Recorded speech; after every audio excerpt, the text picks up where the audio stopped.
So moving further on in this vehicle, we've now come to the toilet compartment and the toilet itself. Again, made by a company called Thetford in this particular case. It's a very simple system. We have two tanks.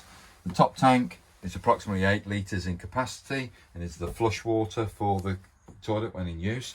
The bottom is the cassette itself, the holding tank in the bottom, the cassette, which removes from the outside of the vehicle.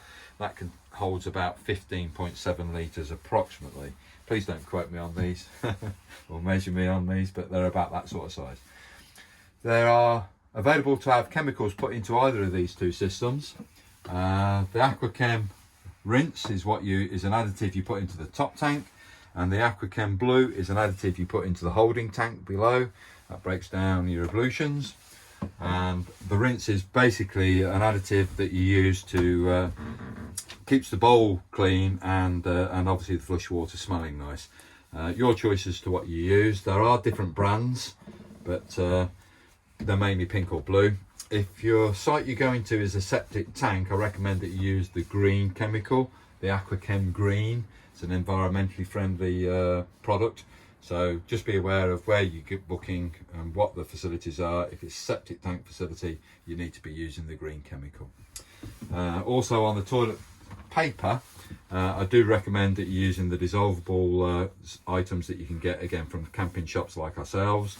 If you're using domestic quality, it doesn't break down quick enough in the holding tank because it's only going to be in there a couple of days. Unfortunately, that tissue doesn't break down quick enough, and it can get wrapped around mechanisms that you find in the holding tank. So please be aware of that. Please try and use the dissolvable toilet tissue that you can get, as I say, from most camp shops and campsites.